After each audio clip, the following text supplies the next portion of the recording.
In this series, we'll be trying to make the Remington 700 a little bit more accurate. Tonight, in this video, we're going to be doing a trigger swap out. I'm going to go with the X Mark Pro because I got it on eBay for 33 bucks, and I mean that's a steal.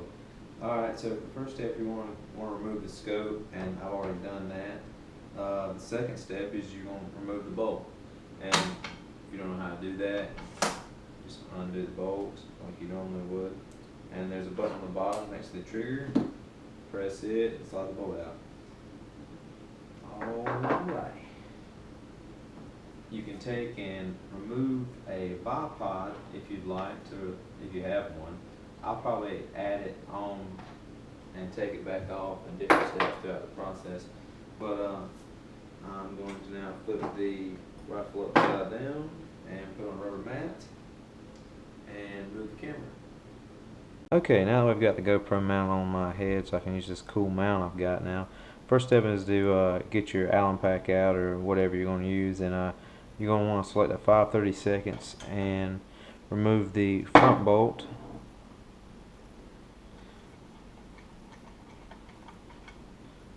Off of the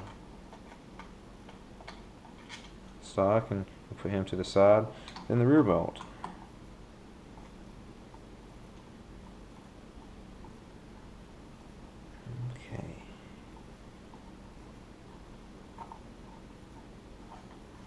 Alright, so now that he's out, we will use, I think it is a 5/64 to take out the bolt in front of the trigger guard.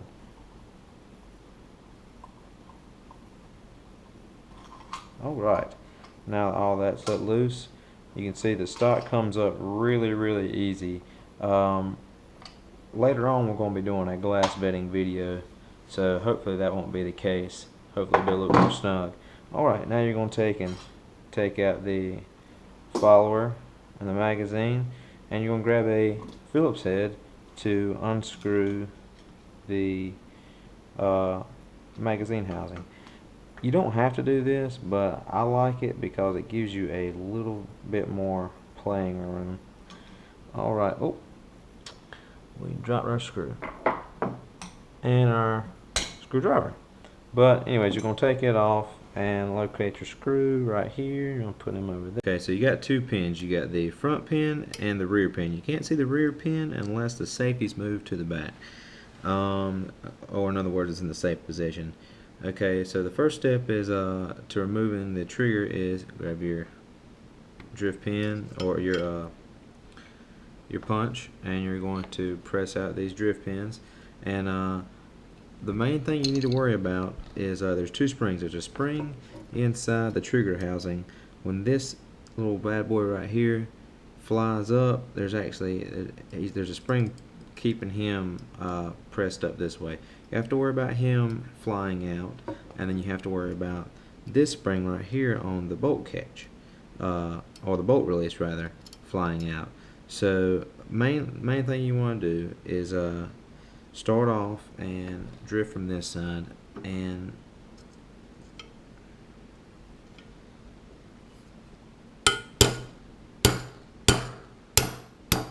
okay, you can hear when you've passed through the first you've got the pin through the trigger assembly. Alright, so now you've got the pin almost all the way through, not quite all the way, and you can press it out with your thumb. Alright, now that you've got your finger over the bolt release, you can now pull out your punch. Alright, now you can, well, basically I messed it up. Here's the spring that I was talking about. I'll just show you guys how to put him back in there. And then you take this spring and the bolt release out, and now you can see your front spring. You couldn't see him before because the bolt release was in the way, but just a couple of quick taps, and now your trigger assembly is almost free. One more tap. Okay. Alright, so your trigger assembly is now free. And you've got, remember the front has a small pin, and then the back has the larger pin. And that's just something you'll need to remember. Okay, when assembling your trigger back for, we obviously don't need this anymore because we're going to replace it with the X-Mark Pro, but you're going to want to take and put the latch back together with the short pin in the front, and don't forget your spring, that little small spring right there, and put him, he fits in a little bitty, there's a little nipple right there, you'll be able to see it when you get yours apart. But you can put him back together, and I like scooping him up with another punch, and then just sliding him on in there. He's on there. Okay. And then closing the old latchy poo, finding your rear pin, bam. So all this stuff we don't really need anymore. You can probably sell it online maybe. I'm not sure if anybody would want it. And we're now going to put in our X-Mark Pro. I purchased mine off of eBay. Now, I think I paid 33 bucks for it, and it looks much like the Remington trigger, or the regular trigger, except for it's silver. Or at least mine is. Okay, finally got him out of there. And you can always tell because it has that little bitty adjuster on the bottom. That's pretty gnarly.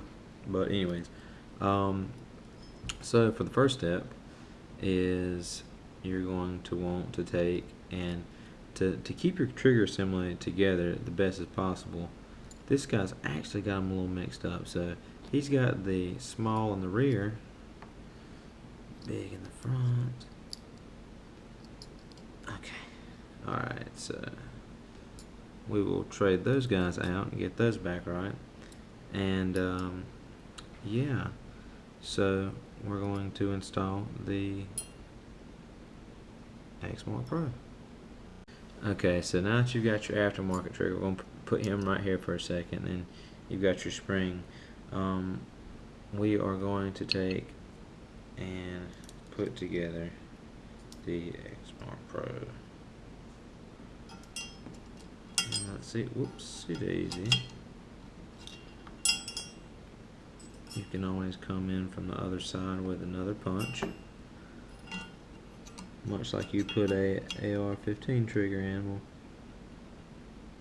the same way. But I just can't seem to hit the hole. Alright, now you're going to slide in your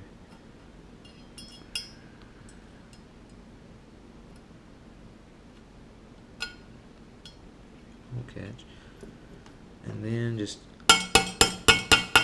okay, he should be in there now. Alright, he's in there. So now we can take and drift this guy in.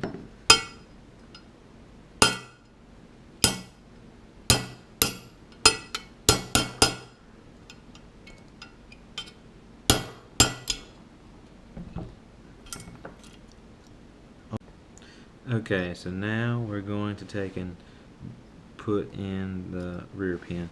And don't forget your little spring, because he's always going to fall out, or at least I can't get him in the right way. Maybe there's some guy that's been doing this forever that possibly can, but I can't.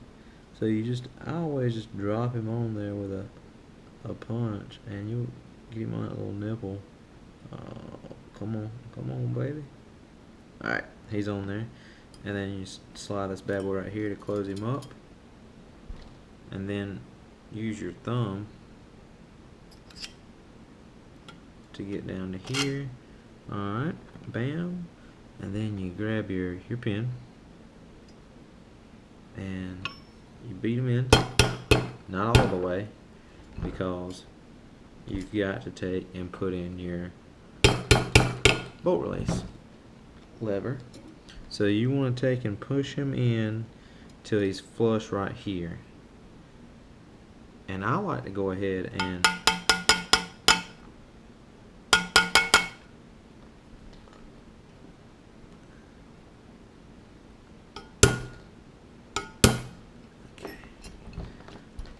this is probably the biggest pain in the butt of this whole process, is putting in this bolt release.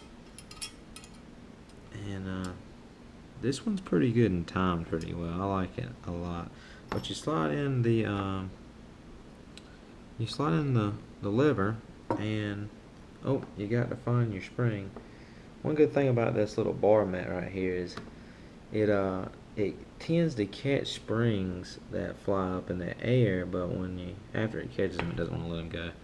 But anyways, so you grab your spring, and this little flat piece right here, you can see on the spring, this little flat piece right here will actually fit over the bolt release, and then the short piece goes towards the back. So, alright, and you can just basically hold him with your finger. If you're good, you can hold him with your finger.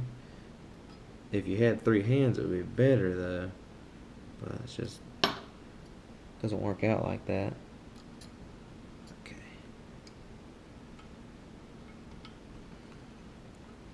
And just punch away. Did we get him? Yeah. He's a little taller, for sure.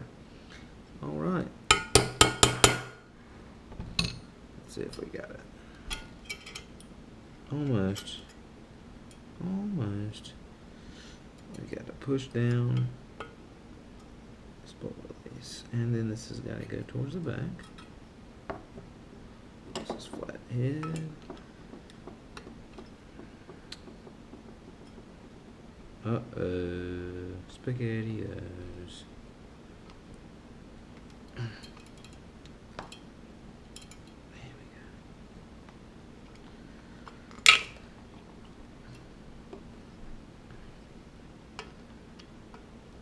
There we go. Alright, he's in there. And we just have to do a couple more beats, and hopefully my neighbor's upstairs. It's like 1:30 in the morning. Okay, he's in there. Now you can do a sanity check with the bolt, wherever he may be. Just by running the bolt in, close the bolt, put it on fire, bam, works good. Cycle the bolt, put it in safe. Safety works like a champ. And that trigger is a lot better than the one that comes on the Varmint. I will say that just by that right there, feeling it right there. That feels good. I like it a lot. Okay, so change camera angle so you can see the putting it back on the barrel process. But as you can tell right here on the barrel, right here, that's where the barrel is actually moving when the gun recoils. So and right here in the bedding on the recoil lug, there's a lot of wear. So I imagine I'm probably going to be doing a bedding job here soon. Alright, but anyways, not tonight, it's way too late. We'll take and reinstall the barrel. Okay, so now you have to take and insert the magazine back onto the barrel assembly, and that will require a little bit of force, not much. There we go. Nice little snap. And then a Phillips head, so they can put him back on.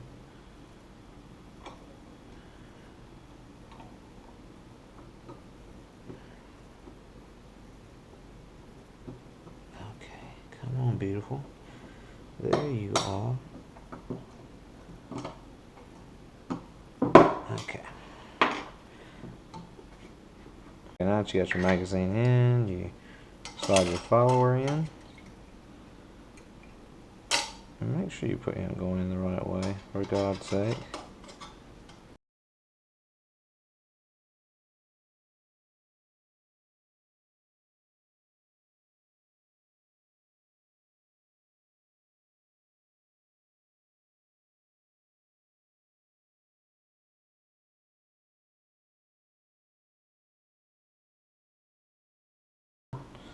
And start with your front screw first, which is the short one.